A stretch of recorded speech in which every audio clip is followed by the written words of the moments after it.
Oh, I got you a surprise. I got a new electric conversion project. Oh yeah? Yeah. Porsche 356?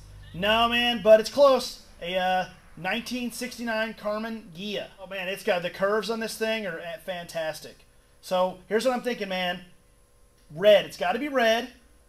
And we got to do, I'm thinking red with some kind of beach-themed interior, something like that. You know, like that California style. It's kind of low with exactly. Oh yeah. Yeah, red California beach style Karmann Ghia. We just got to come up with a name.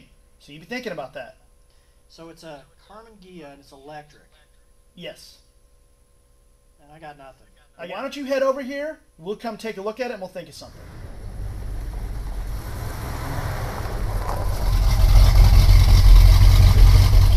There's not as much Karmann Ghia here as I was expecting. You know, you ever put together a 1,000-piece puzzle?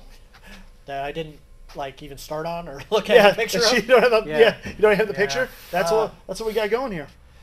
Do we have a motor for it already? Yeah. We have a NetGain Hyper 9. Okay. This time the high voltage one, though. All right, before we get started on this project, I just want to back up a little bit and tell you a little about the Karmann Ghia, because some of y'all may have never seen one of these before. This is a Volkswagen. This car was built in a Volkswagen factory. As a matter of fact, it is mostly Volkswagen. The chassis and the drivetrain is Volkswagen, including its air-cooled power plant that makes like less than 50 horsepower. Karmann Ghia is the most economical sports car you can buy.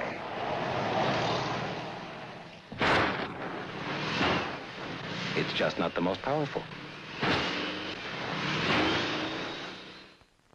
It does make an ideal EV conversion, and I'll tell you a few reasons why. Number one is this car is a super common platform. There's millions of Beetles out there. There was over 400,000 Karmann Ghias made.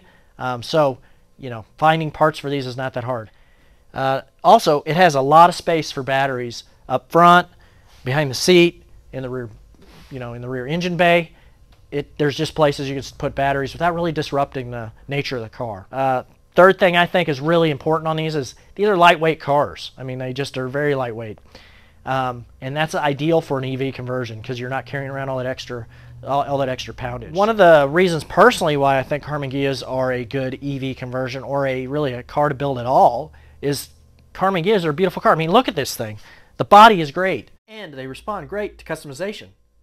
But enough about that. Let's get cracking.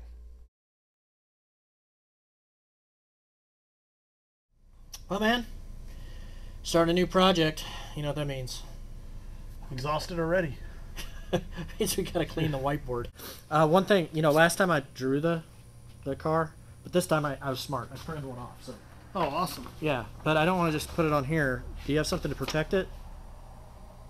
You know, I have a frame laying. Yep, here you go, man. Who's that? I don't know. It came with the frame. Oh, okay. Well, we'll just change that out. Yep. Okay. First step on this thing is we got to put this on the lift, and we're going to get it off this dolly and put it back on the chassis. We're going to check to make sure that it fits the chassis okay, since we didn't take it off. So that's our first step. We'll see how this goes. The Karmann Ghia, this Karmann Ghia in 1969 came with disc brakes from the factory. So we don't have to worry about upgrading brakes, and we're going to have regenerative braking. So this thing should stop really well.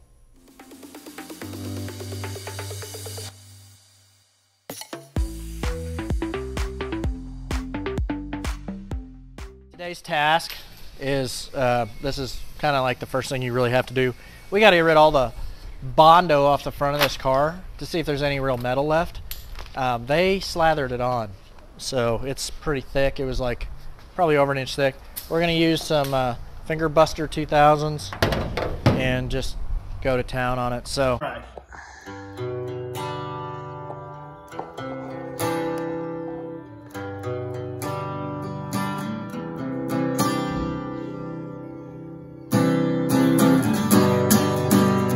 Those who didn't know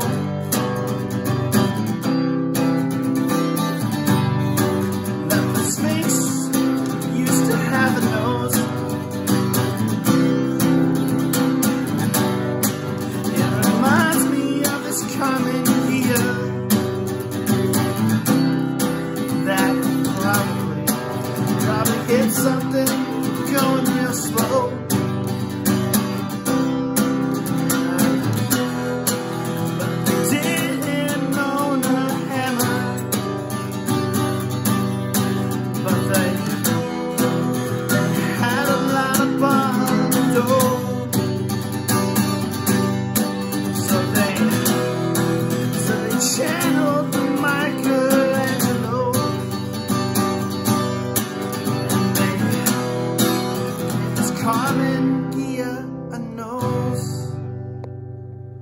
So on this episode, we spent the bulk of the time just stripping back the body to see what kind of damage we had to repair. What I can tell is we got damage from here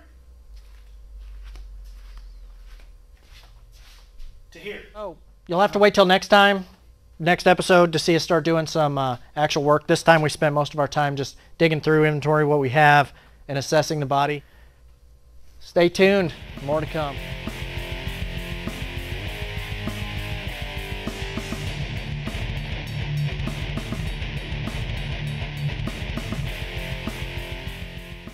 The Sphinx used to have a nose like that. Reminds me of this Karmann Ghia that hit something going probably real slow, but they didn't own a hammer.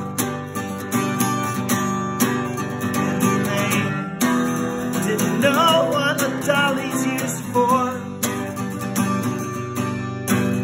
so they hired Michelangelo